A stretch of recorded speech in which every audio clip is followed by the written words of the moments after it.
Good morning, everybody. I am Dr. Lloyd Parks, Leadership Development and Institutional Strengthening Specialist with the Caribbean Center for Development Administration, popularly known as CARICAD. Welcome to our webinar series. This is our 7th for the year 2025. And we are talking about the customer service management experience, the customer experience, and how we manage that in the Caribbean context. And we've been looking at some well-needed, very interesting research and those findings from that research done in our Caribbean context. But before I tell you more about the webinar, I want to sort of all just welcome you, all of you, right?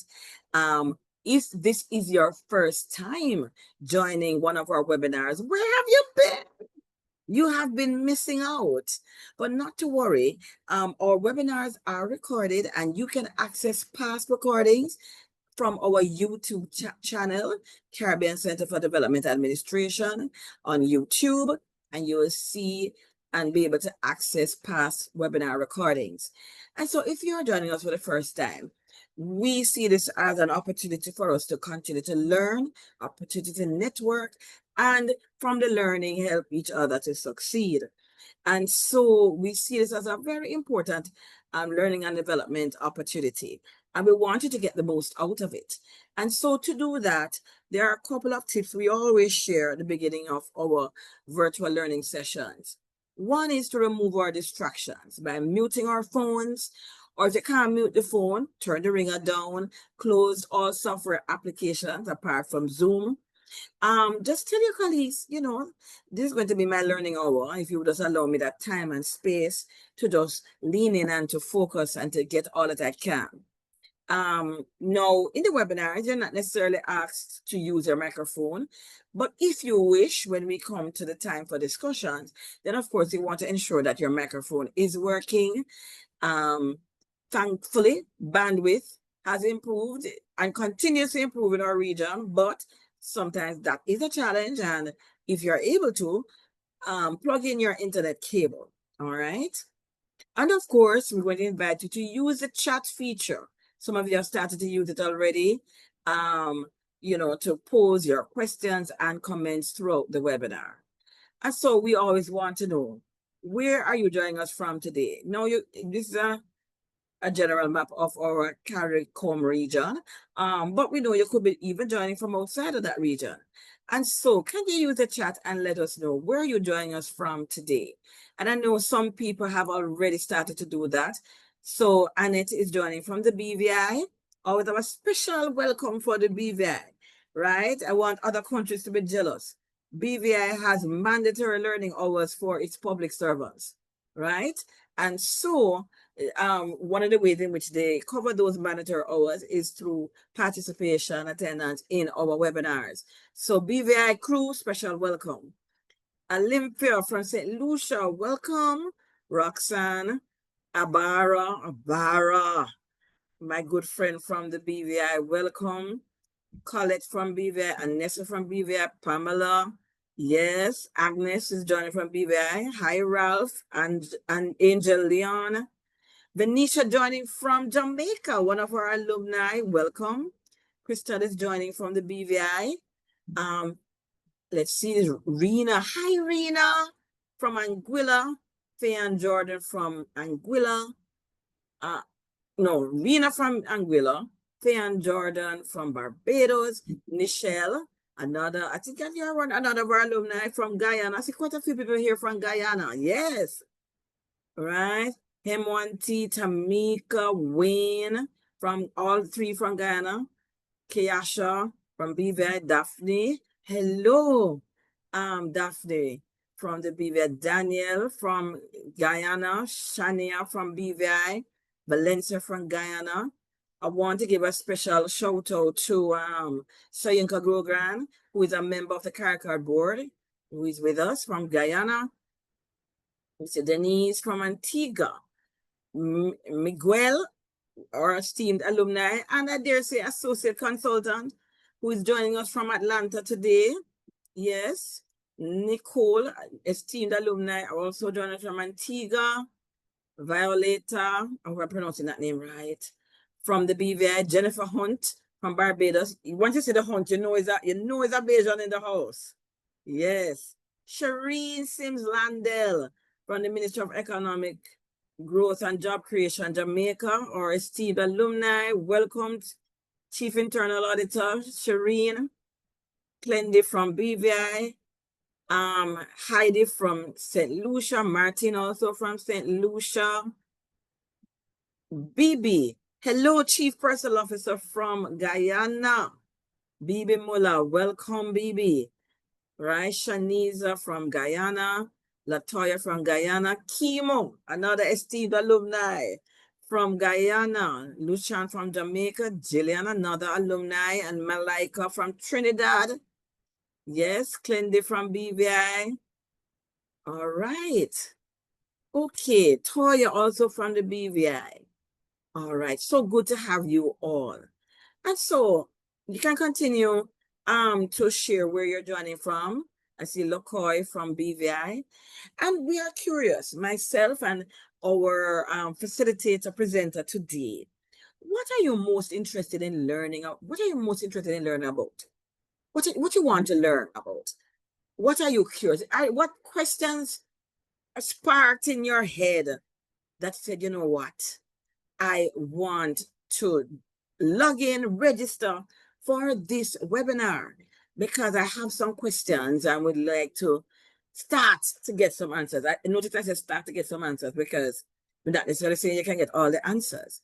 No, Denise is saying she isn't hearing. Just want to make sure, are you hearing me, everybody? Or virtual producer, can just let me know that if you're hearing me.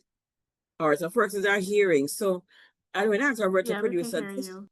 All right, just to message that person to let them know that perhaps they need to just do some adjustments and perhaps maybe to log out and log back in.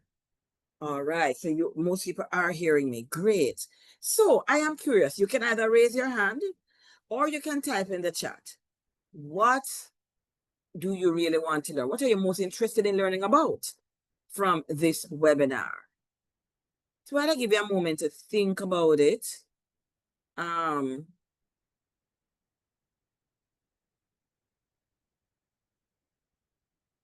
Here is what I am curious about.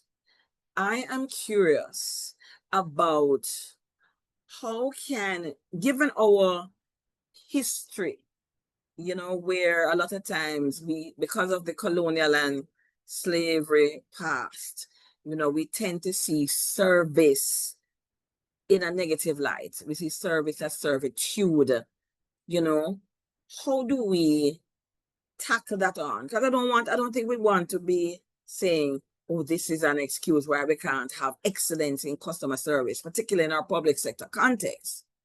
What are some of the unique things that we need to consider given our Caribbean context? That's what I'm curious about. So Jennifer said she wants to know how to improve the customer service experience for persons contacting public sector institutions. Indeed. Thank you for that, Jennifer. And we know that customer service in the public service context, in some ways the same as customer service everywhere, but it's also unique because our customers, clients are citizens for the most part, and they are many times captive citizens. There's only one place you can go to get a driver's license, a marriage certificate, a death certificate, a birth certificate, to get certain things, many things. You have to go to the public sector. And so the customer base is a captive customer base, and so that can be good, but that can also come with certain challenges in terms of the need to keep the quality at a certain level and to continue to improve that customer service delivery. And Nicole is interested in how can we integrate artificial intelligence into our customer care in the public service. Yes, Nicole. So Nicole and I were recently in a workshop on this. And so this is something that is evolving, and which is something that CARICAD is working with a number of partners to build capacity in this area. So you can continue to follow us, watch for the resources and learning opportunities around this, right? Carlton say we need to change our mindset about our colonial past. Indeed, we do. Indeed, we do. And I am curious about how do we do that? How do we do that? You know? Any other things we're curious about learning today? So Olympia says, how do we remove the stigma from customers always saying the public service customer experience is not acceptable? Yes. And you believe him, is not just a Caribbean thing. It's a running joke globally. We have these jokes about civil servants and the civil service and the quality of public service, which is always below par. I know in the American context, there are all these jokes about the Department of Motor Vehicles, the DMV, and it's always a negative light. Does it have to be that way? Absolutely not. There are experiences where we see that we are changing the game on a public service delivery. Some other questions in the chat. How do we encourage public officers to buy into creating a positive customer service experience to both internal and external customers and how do we promote productivity? Thank you for that, Fayan. Valencia says, how to control the customer experience throughout all touch points in the customer journey. Carlton is saying, we can do that throughout our education system from nursery to the university level. All right. So my dear guest, Dr. Crick, we're not putting under pressure. We don't necessarily think that these are all questions we answer today, but certainly we want to learn what the research has said and what can we glean, and also we start the conversation, and we can also continue the conversation because we consider ourselves a community of practice that we're continually growing together, learning together, collaborating, and sharing knowledge together. All right. Shireen is asking, how to improve my interaction and to better understand how to serve internal and external customers. Thank you for that, Shireen. So you can keep those questions coming. And for those who might be new, and again, put in the chat if you are here for the very first time, very first CARICAD webinar that you're attending. And for those who might be new, just to tell you a little bit about CARICAD, we are an arm of CARICOM. We're celebrating this year 45 years of existence. And we exist to support member states in the area of public sector transformation. And what you see on the slide are the various areas in which we provide capacity building and technical assistance. And so I work in the space dealing with leadership development, but there are so many other services that we provide. Technical assistance in the area of governance and policy development, HR management and development, organizational development and design, public financial management support, strategic planning, resource-based management, change management, digital government, business processing and analysis, capacity building, business continuity planning, just to name some of them. All right. And our work is guided by the Charter for the Public Services, which really is a common conceptual framework that we use and our member states can easily and freely use to really create a common platform for how we structure and guide our public sector transformation initiatives. I won't get into the details of all of that, but you can certainly visit us at www.caricad.net. You can email us at info@caricad.net if you want to learn more about CARICAD and the services that we can support you with. And so today's webinar, the topic is customer experience management in the Caribbean, right? And it's really the title of a book that was published last year, looking at concepts case studies, and challenges. The book is edited by Leslie and Jordan and Dr. Ann Crick. And Dr. Ann Crick is the one who is going to be our facilitator today, right? And so while I felt that this topic was important, and I'll allow Anne to just bring up her slides while I kind of set the context for this. No, we serve mainly the public service context in our Caribbean member states, right? And so we recognize, one, that the public service is a major part of our economies, right? The service sector is the largest sector that we have in our region. And the public sector is a major part of that, because not only is it about the sector itself, but the fact that the sector makes other sectors possible. The sector helps to facilitate socioeconomic development in the region. And so as we are very much geared towards and focus on public sector transformation, we are very much wanting our audience to gain better knowledge and competencies around how we can improve the customer experience, not only in the public sector, but in all of our sectors, to foster socioeconomic development. And part of our mandate at CARICAD is to partner with other institutions and persons and stakeholders to encourage the relevant Caribbean-based research to support public sector transformation. And so we did not partner with the publication of this research, but having been published, we definitely want to showcase it. And so let me introduce to you my friend, I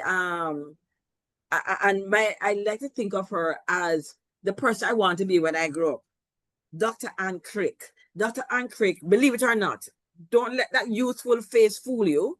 She has recently retired from the Mona School of Business and Management at the University of the West Indies, where she served for many, many years as a senior lecturer. She has held many leadership roles at the UWI, including head of the Department of Management Studies, head of the Center of Hospitality and Tourism Management in Nassau, Bahamas, right, among others. She has a PhD in organizational management from Rutgers University. She is a certified trainer in hospitality management, and she is a very, very experienced facilitator. What I love about Dr. Crick's career is that it's not only in academia. Prior to transitioning to academia, she worked in the areas of management and training positions in many of Jamaica's leading hotels. All right. So she's not the kind of academic who just knows academic. She knows the theory and she knows the practice equally. She has contributed to nearly 20 book chapters, and she is also an entrepreneur, right? And she is a co-founder of the Jamaica Culinary Tours. She is a co-editor of this particular book that we're going to be featuring. And her recent hat, she just debuted her novel last year, Becoming Somebody. Let me tell you, this book that we're going to showcase today and her book, Becoming Somebody, you can access via Amazon. So no, I have no problems telling you to support our local authors and our local research. And so, Anne, we hand the floor over to you. And while Anne is sharing with us, you can feel free to put your comments in the chat, and we're going to have a time for questions, answers, discussion after her presentation. Anne, thank you so much for consenting to be with us. Thank you. Good morning, everyone. I want to find out first, are you hearing me well?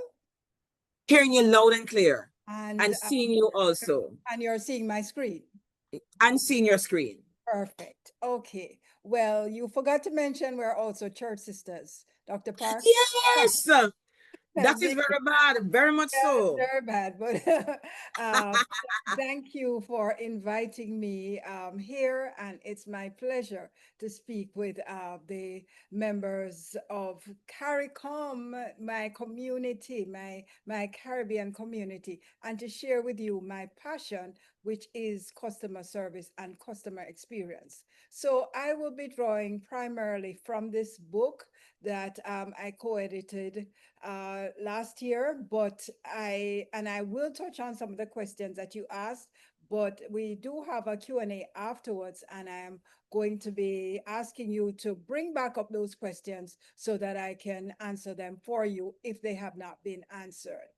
So I am going to take overview of, we're going to look at why experience matters. This whole idea of customer experience. I'll unpack it a little bit. Why we are challenged in our region, what we're doing to address it, and what is the future for us. So let me begin with, what is customer experience? I've been very influenced in my own work by this book that you see to the right of the screen, The Experience Economy by Pine and Gilmore.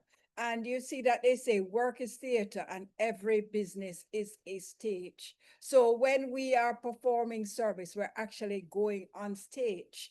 And it's interesting, and there's some of the research I done previous to this in hospitality, which you did hear was my background.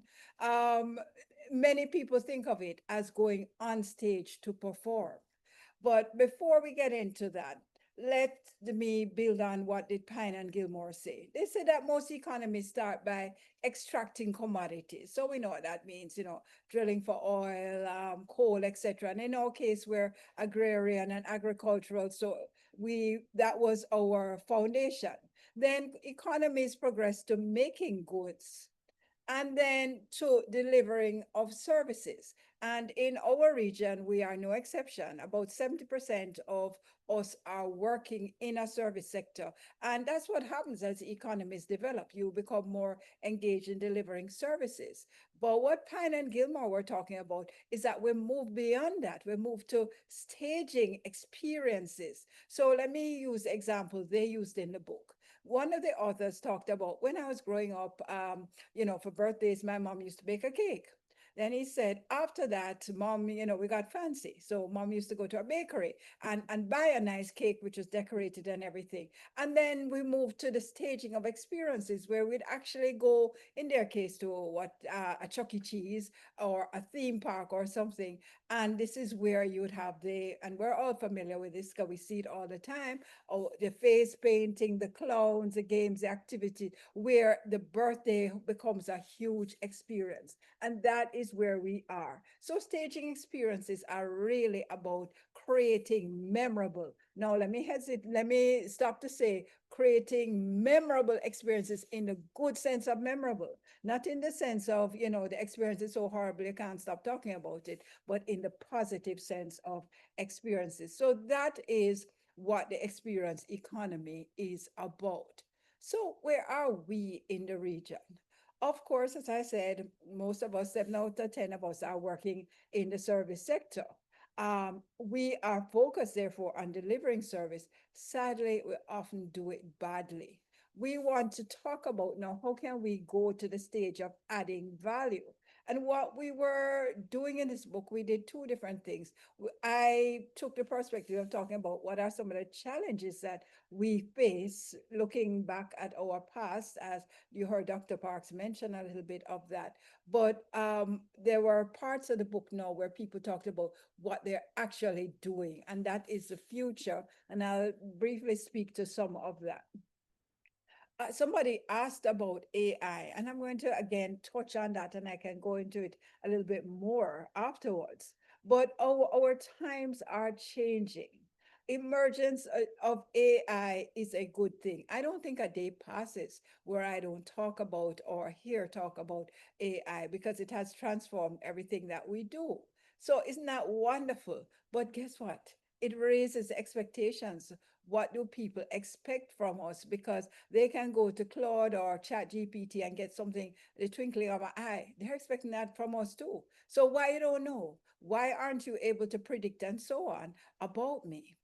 Other trends that we're seeing in customer experience are that no, it used to be back way back when that you would have to go into an office, a physical office to get served. Now we're getting on the phone, we're going online, we're interacting with chatbots. There's so many different ways of us to interact with the company, with organizations. We want that each time I don't have to start it anew, that you recognize me, whether it is by my ID number or whatever, and that you say, okay, this is who you are, Ann Crick, and this is where you are in the process. These are the expectations.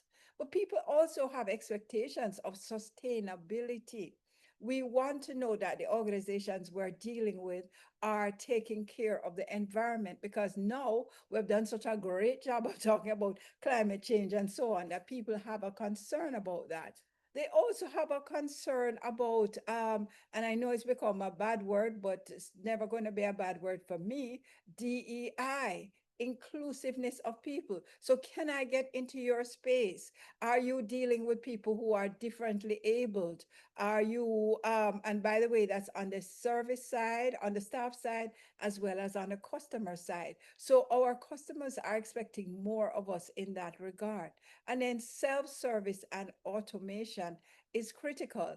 I want, if I get home at 9 o'clock, I want to be able to, as I recently did, apply for my passport online and be able to know that, okay, it went through and that you're taking proper care of it. I want to be able to get answers after your office doors are closed, and not answers that were true in, 2012, but you haven't updated since then.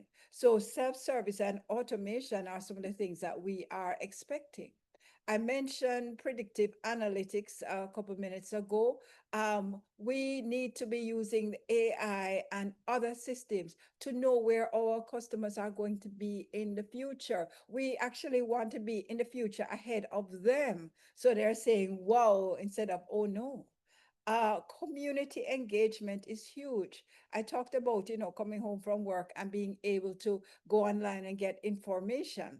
What companies are doing now in the private sector is that in addition to going to look at the customer service manual and get information about the company, the other thing that they're doing is having customers be able to interact and talk to one another and provide support. Because what happens is that many times we are telling, in organizations speak, and customers are saying, I don't get what you're saying, and this isn't my particular problem. So when you go online now, you find somebody who said, yeah, I had that hitch and here's how I got around it. So they're expecting that, there is some support from you as well as from others. Huge data privacy and security. I have been in just so many sessions about this recently. They want to know that we have to give government our data. They need it, but they also want to know that you are safeguarding it. You're not going to use it against me for things that you shouldn't be using it about. You're not going to sell it to private sector companies. And that has happened, not that I know in our region, but I remember hearing about it happening in the US. So we need to ensure that we are taking care of the data that we're demanding that we get.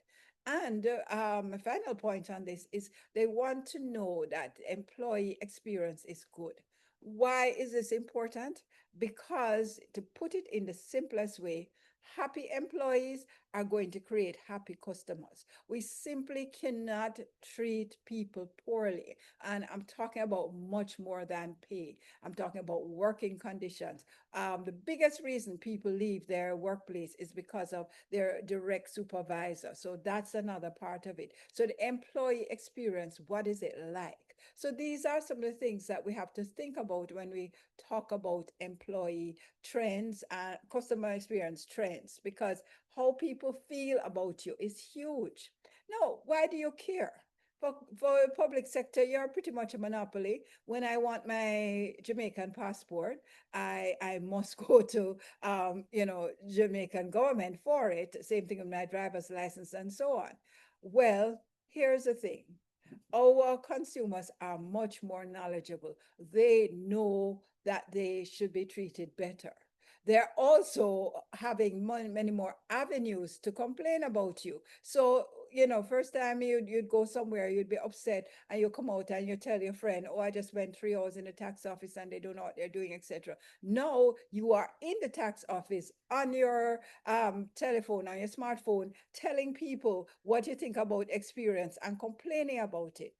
Consumers are less loyal. They're not going to keep quiet about it. And as we said, much more vocal. So again, why do we care? Well, I want us to understand that we have to care because while they are in customer service speak, we say they're hostages, meaning that there's nowhere else for them to go. They cannot get out of the relationship. But again, what I remind people, if you think about these movies that we watch with hostages, there's one thing: hostages give a lot of trouble. And you have to be constantly watching them and trying to ensure they don't escape. No, let's bring it back to customer service experience.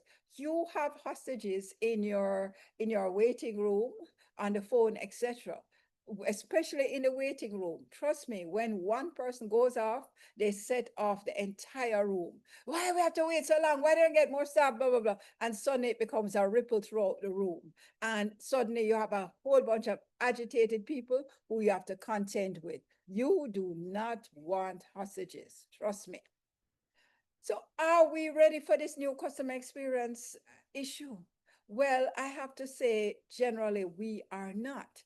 And several years ago, I was at a conference when someone from Barbados, I think she's now the GG of Barbados, gave a very interesting talk. And she said that what we have to understand is that we are not predisposed to giving outstanding service. We're predisposed to having low expectations of self and of others. So she said that, if talking about America, as we know, America was populated by people fleeing England in the first instance, not the non-native, not the native indigenous people, those coming over from England. They came over on the Mayflower, and this was their land of opportunity and prosperity and so on.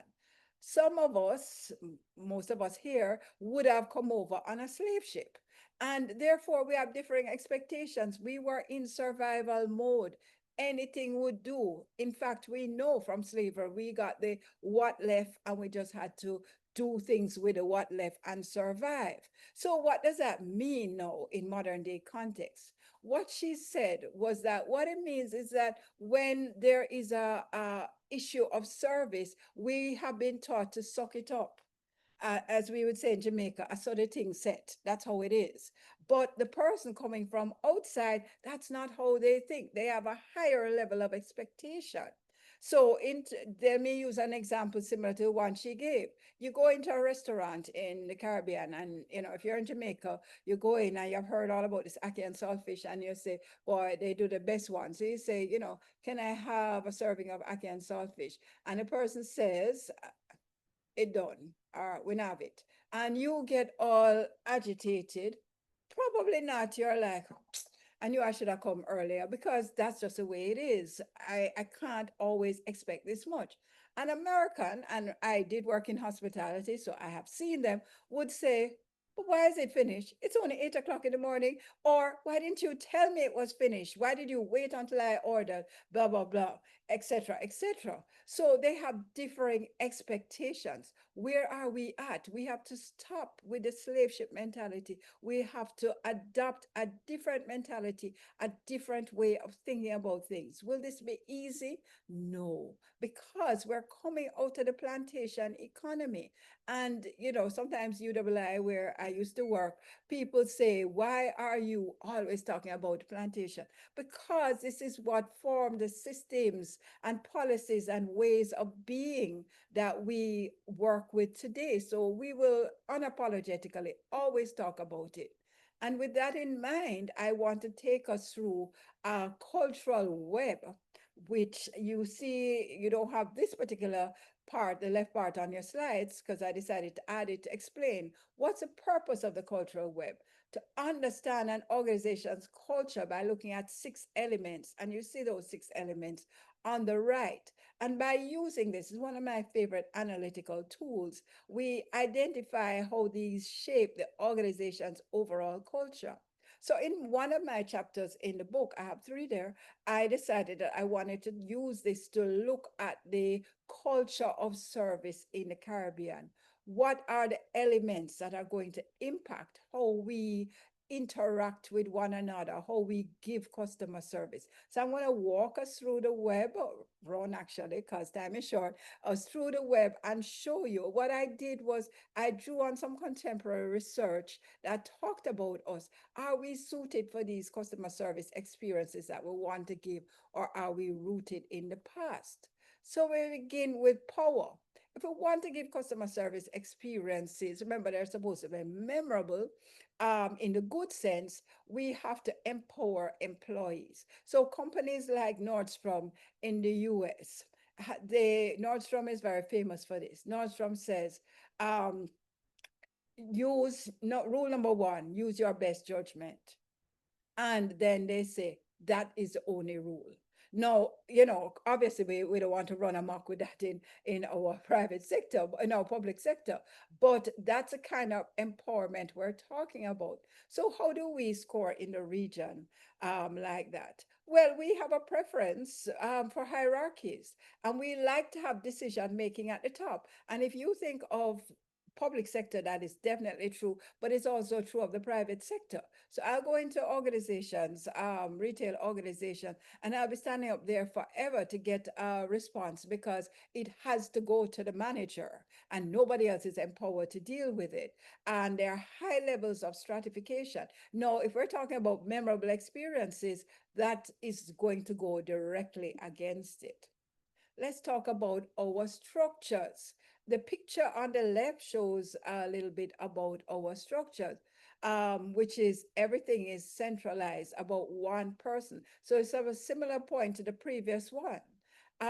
Contemporary research found that in Barbados and Trinidad, there was a civil service culture, which is going to slow down things. There's nothing wrong with being in the civil service, but when we talk about a civil service culture, we're talking about a culture where, time can stand still, where there's not a lot of empowerment, and where the rules matter more than the people.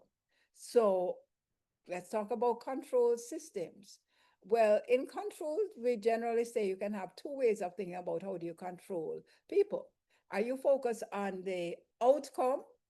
And that's what Nordstrom that I just mentioned is focused on, because Nordstrom says we want to have satisfied customers. So take any route you get to get there, right? Or are you focused on the behavior? You must follow steps 1, 2, 3, 4, and 5 to get there. Now, if the customer is dissatisfied while you follow 1 through 5, so let it be, just so long as you're following all the steps. I leave you to decide which one we have, but I am very clear on in both the private and public sector which one obtains.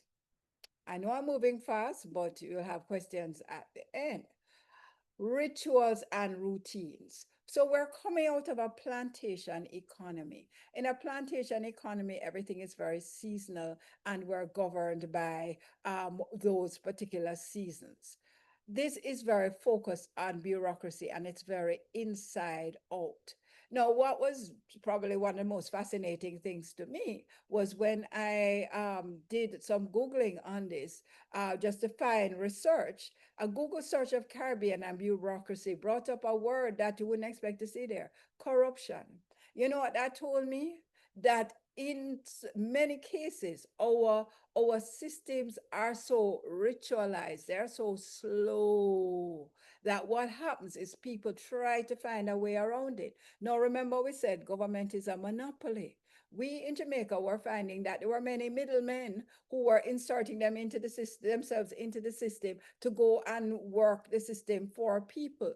I know for a fact that that happens quite a bit, because if it takes X number of days to do something, or X number of weeks, people find a way to shortcut it, right? So our rituals and routines are actually undermining, in many instances, what we want, and creating something that we definitely don't want, which would be corruption. Stories are another part. This is the fifth part of the cultural web, and stories are quite fascinating. What stories do we tell ourselves about who we are?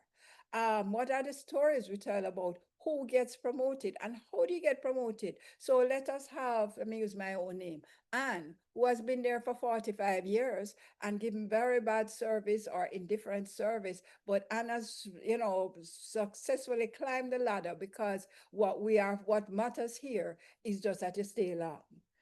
Which is one of the reasons I am always against long service awards, even though I've won many. But I always feel that we must reward service, not long service necessarily. Who gets promoted? Is it only males? What about expats versus locals? These things are important, because if we have stories that say to people that service doesn't matter, what matters is that you follow the rules to the letter, and if the person's vexed, so let it be, then that is what we're going to perpetuate. That's what old timers tell new people. Don't bother kill up yourself over it, because it doesn't matter. What about the symbols?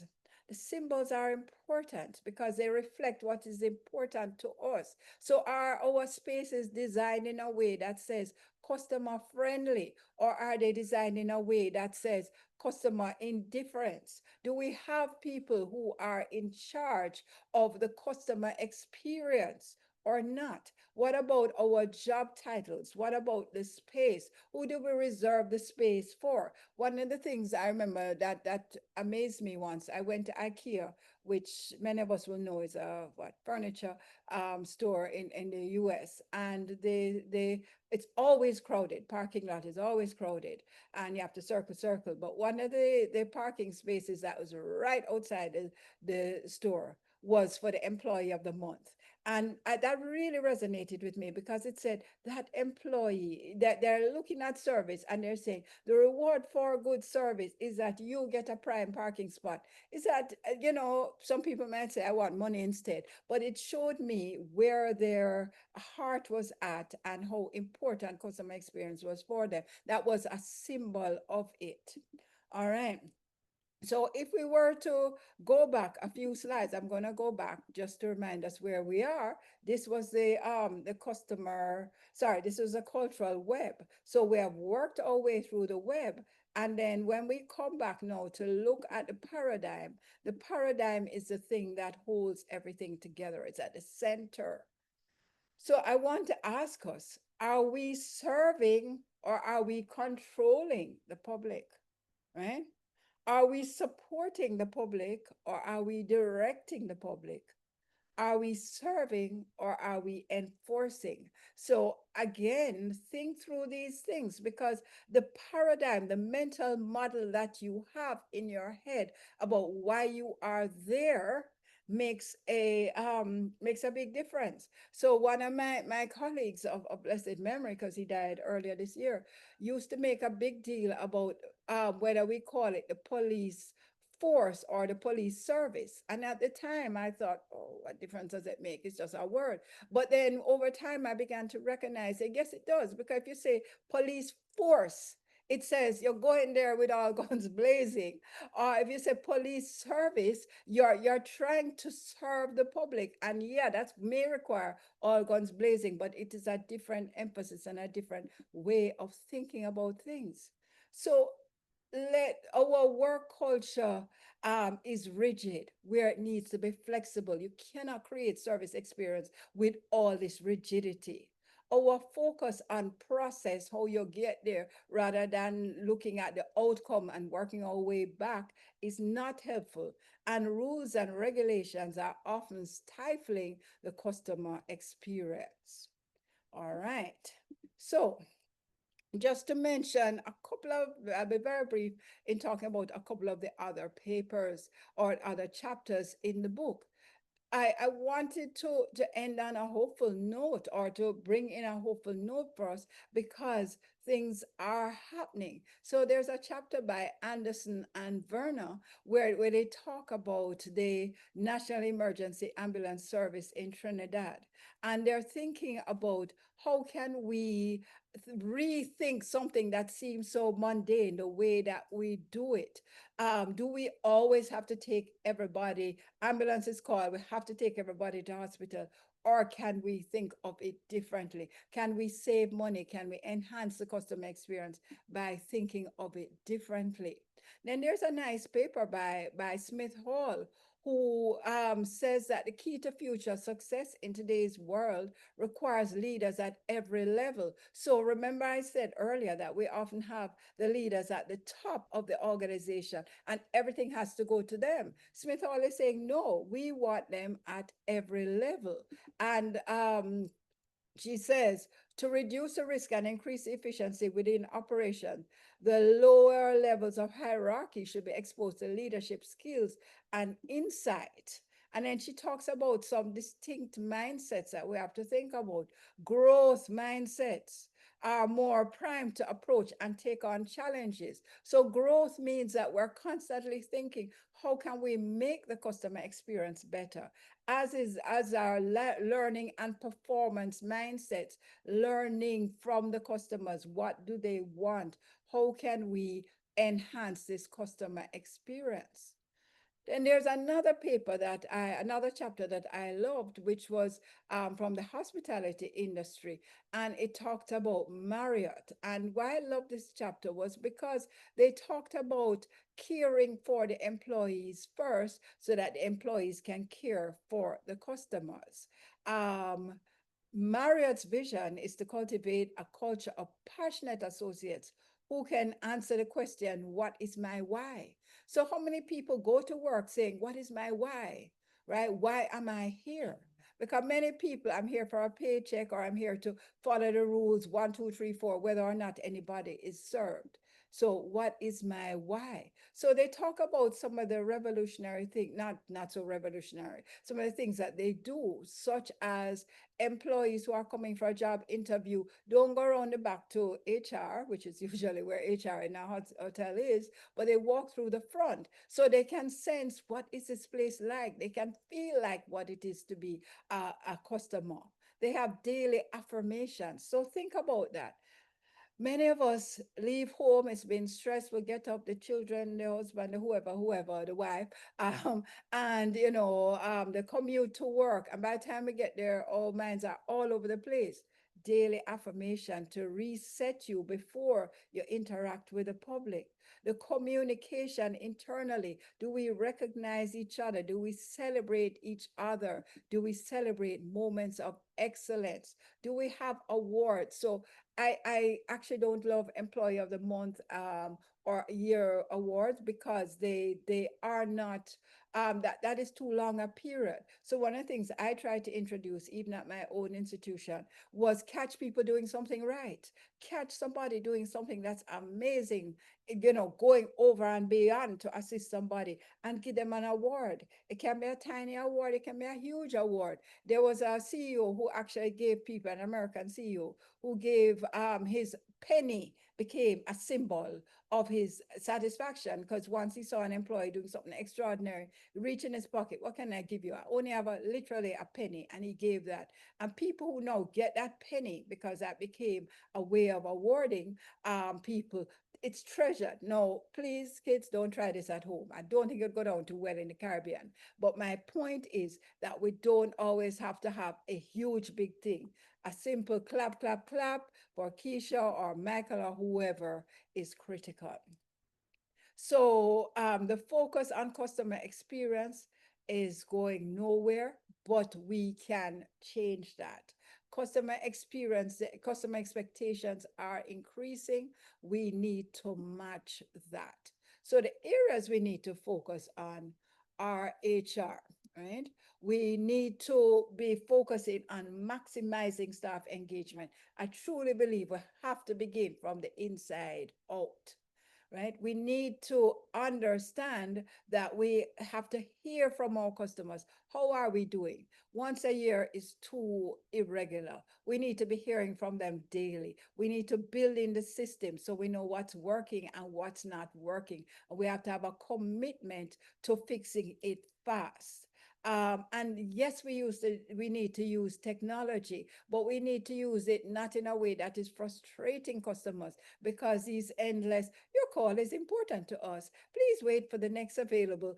It's not working. Let's use technology in a way that is working and bridging the gap, not separating the gap between us and our customers. So, areas we need to focus on. You have heard me use the word culture. Yes, please let us focus on culture. We want to create cultures of excellence and flexibility as opposed to the plantation culture that dominates. And in order to do that, ladies and gentlemen, we're going to need transformational leadership. So, as I wrap, building a good customer experience does not happen by accident, right? It happens by design. So we have to design for the future because we are there right now. So as I end, I just want to end with the book that I drew much of this research from.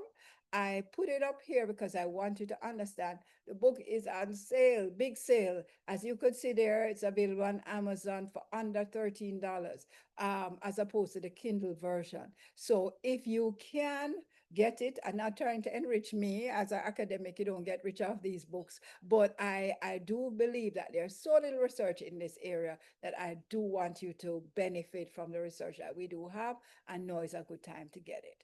So I want to thank you for listening, and now I'll open myself up to questions.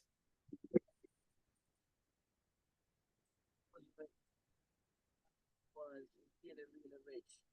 So, folks, now is the time that we I'm end. hardly hearing you. Okay, still not hearing me? Any? Yes, I am. Yeah, okay, great. So I just wanted to thank you. It was a really, really wonderful presentation. So much food for thought. And so, folks, we're going to spend another, say, 15 to 17 minutes taking any questions that you have. As Carlton says, excellent presentation. Thank you in the chat. For whatever reason, it seems that my volume is low. I'm not sure Yes, if it it's is. because It's of the still low. It's still low. okay. I could go ahead and answer some of the questions that are there. Start from the bottom. The first shall be last. How can the stigma of bad customer service experience be changed through management? um I think we have a stigma because we deserve the stigma. So we just have to start doing things right and doing things better. So I know that what we have done in Jamaica, for example, is that we have um customer service charters that say what we should expect. So they detail it down in some cases, for example, to the number of times the phone must ring, the number of hours before you get back a response to your email.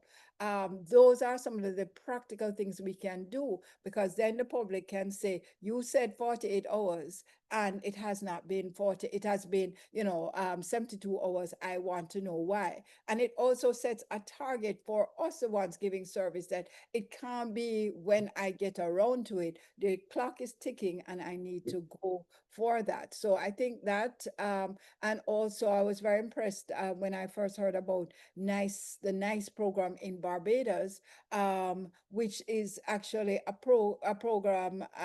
Not sure. Somebody from Barbados can tell me, because it seems as if it's either ended or folded into something else from my recent research. But this is a way of training the public to be um, more aware of what to expect and more demanding, and also telling service employees in the public and private sector, lift it up. So All right. yeah. Yes, we're Thank you for hearing that. you Are better. you hearing me any better now? Yes, definitely. Okay, great. So there's another comment from Narissa Gittens, one of our alumni, a permanent secretary in St. Vincent. She's asked, should we continue to work with the saying, the customer is always right? Oh, I'm going to get into trouble then. I'm going to get into trouble because this is recorded, but I definitely do not believe that. So suppose we were to say that you can get a customer walks into passport office in Jamaica and say, I want my passport for $5 Jamaican. Is the customer always right? No. So I don't believe that. But what I do believe is that the customer must always be treated in a way that uplifts that customer. So I think it's a different thing.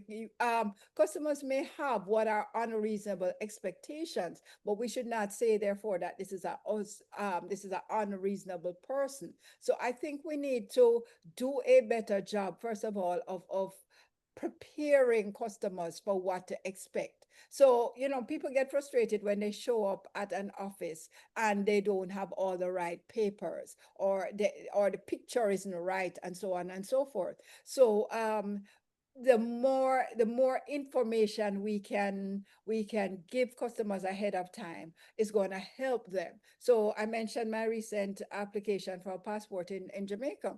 What helped me when I went online, they gave me very detailed descriptions of what the passport picture must look like. So I was able to get that done and send it in along with my documentation. No problems whatsoever. So we didn't have to get into, but you never said, but you said, and so on. So let's inform our customers and let us recognize that they may not always be right, but it's not, Worldwide Wrestling Federation where we're going to have to prove that we are right and you are wrong. We need to indicate to the customer what, and also a biggie is why. So I can't give you that information because we do have data privacy acts. Here is what I can do for you. So it's not sometimes just a way, not just a denial, but the way in which we do it. But I'm going to say about us, we are very confrontational people across the region, and we need to do better. We can say no much more gracefully than we do it in many cases. Indeed. Thank you so much. Let me see if there is another question here in the chat. There's a comment here from Annette. We must be transparent with the customers and avoid giving them misleading information and advice. So true. And can Anna, I yes, just jump in on that, Lloyd? sure. Just to say that everybody must give the same information. There's nothing more frustrating than I talk to Loy and Loy says, this is what you need to bring in. And I bring it in, and then Toya says, oh, but you needed to have it signed by a justice of the peace, or you needed to have it stamped this way or that way or whatever. So that's one of the things, that one of the back end things that we need to fix, that everybody in the organization knows the stuff well. And there's no shame, if you don't know, in going back to somebody and saying, this person is asking me this. What is the right thing? But that's why continuous training is so important. We change systems and policies, and people don't know them, and we give conflicting information. And yes, we get mad because we are wasting time to come to talk with you now, and we have to go back and come back again. It's frustrating. It really is. You should really design your customer service system so that the people can give their information once, not Yes. two, three, four times. Yes. Here's a question that I have. And so it's really asking you, Anne, to draw on your OD hat. Mhm. And so I know many of the persons who are in the audience here have leadership roles, for certain areas of customer service delivery in various parts of their public services. And many people are, in fact, trying to, you know, change the quality of their customer service delivery, sometimes with digital transformation, business process redesign, various things that they're undertaking or they need to undertake. And so, but the culture that needs to underpin that is important. And so, what is your advice for not just looking to change systems, but changing the culture to match and enhance the system Mhm. so that it is indeed customer service focused? Mhm. Okay, that's a good question. And what I would do, I am not a change management specialist, so it's not that I'm looking work for me, but I do recommend that in instances like this, we have to understand that we're undergoing a big thing. So sometimes this is not a do-it-yourself job. Sometimes we need Yeah. to bring somebody in from outside who can help us to manage it. But the short answer to it is a very famous but very simple model by Lewin. Lewin says that we need to unfreeze, change, and refreeze. So what does that mean? We have to unfreeze the old way of doing things. We have been doing it this particular way for a long time. And many of us are comfortable with it. We're familiar with it. There's no learning curve. You can do it in your sleep. Well, the first thing we have to, in part of unfreezing, is explaining why. Why do we have to change? Our customers are changing. Our systems are changing. The world is changing. Explain the why. We often, we have this memo culture. We walk into the organization and we see effective, August 1, blah, blah, blah. And nobody knows why. And therefore, there's this resistance to it immediately. So let us unfreeze. And unfreeze takes some time. It takes communication, explanation, feedback loops, all kind of things. Then we actually go ahead and implement a change after going through the unfreezing part of it. And after we put in the change, here's the thing that we must understand. The first system was the one we knew. So we would want to leap back into that. So you have to refreeze. You have to put in the change and then refreeze, which is consolidating the change way of doing things. So, reward people for doing things correctly. Remove the old patterns, the old ways of doing things. So you can't just jump into that way of doing things. And back to, catch people doing something right. Get your change champions, those people there who are going to encourage people to do the thing correctly. As I said, reward, recognition, and so on until it becomes second nature to individuals. But we have to treat any type of change as something that requires deliberate thinking and time for people to get accustomed to. But having said the time thing, at some point you have to cut off and say, okay, as of end of July, we're no longer doing it this way. But and I want to say one more thing: listen to people. Sometimes people Yeah. resist because they are frustrated, they're afraid. So make sure you have your training programs in place to underpin and to support them. All right, thank you. Abara just put in a comment, that implementation, whatever change we're implementing, it has to be accompanied by monitoring, and I could not agree more. Mhm. So it sparked a question for me. What were some of the best practices you have seen in the region around customer service, monitoring systems? Where people are, have put in place systems to really monitor the quality of customer service delivery and, where they stay on top of that. Well, sadly, I didn't see too much of this around the region, but Oh, we must capture feedback from our customers. Many times we are in a defensive mode where when somebody says something, we immediately, circle the wagon and one of the things I often say is that somebody will come and say, but I told you that, and we get all defensive and angry, and we want to know who could have told you that and pin them down. That's not what we want to do. We want to recognize there is a problem and know that somewhere to be fixed. But for right now, let us deal with the person there. But we want to continuously have feedback loops. So the best case is very old in hospitality, and I do draw on hospitality a lot because it's my background. And every week they are capturing data from customers and from the hotel guests, and every week that data is tabulated, put together and shared with employees. And every week there's a comparison to where we want to be and where we are currently. Right? It is not meant to beat people over the head, but it is used as a way of saying, okay, we set a target of 90% customer satisfaction. We are at 87. How can we close the gap between 87 to 90? And there's some brainstorming around it. So we need to really be doing it as a collaborative action. It's not something that management sends out a survey and then management tells us that we have failed, that you have failed. It is something that we want to be doing continuously, because think about it. If you wait 1 year to get data, that means, and people who were dissatisfied the day after you did the last collection, they have never gotten any satisfaction, never gotten any fix. So we want to be regularly collecting data. We want to be using that data, because that's the other thing that frustrates a lot of people, what you're doing with the data.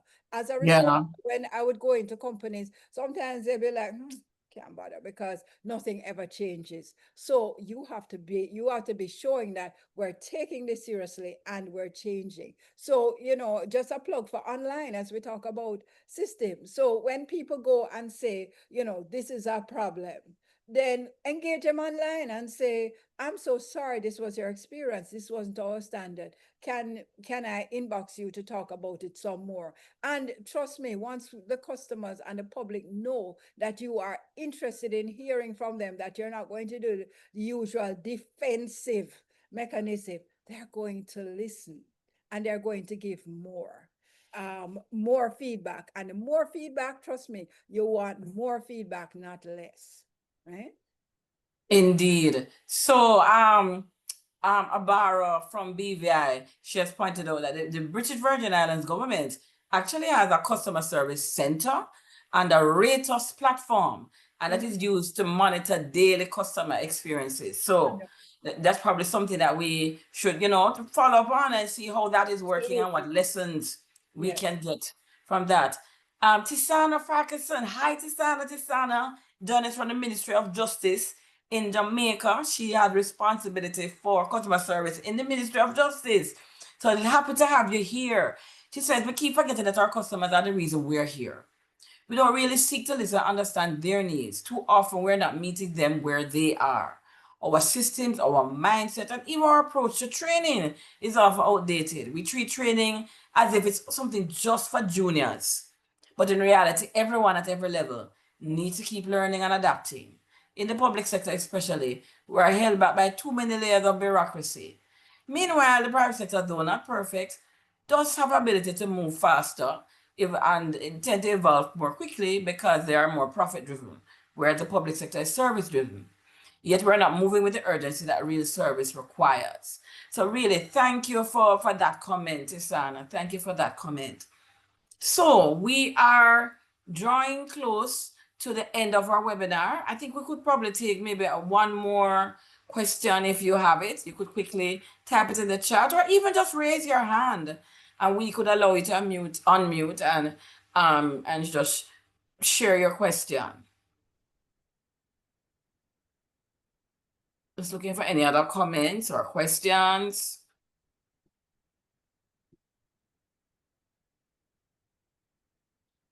All right, not seeing any further comments or questions.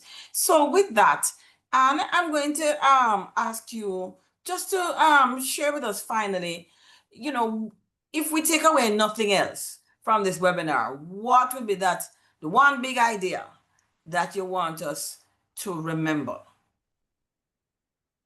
I want us to remember that we are in service. We talk about customer service, but I don't think we often emphasize the service part of it.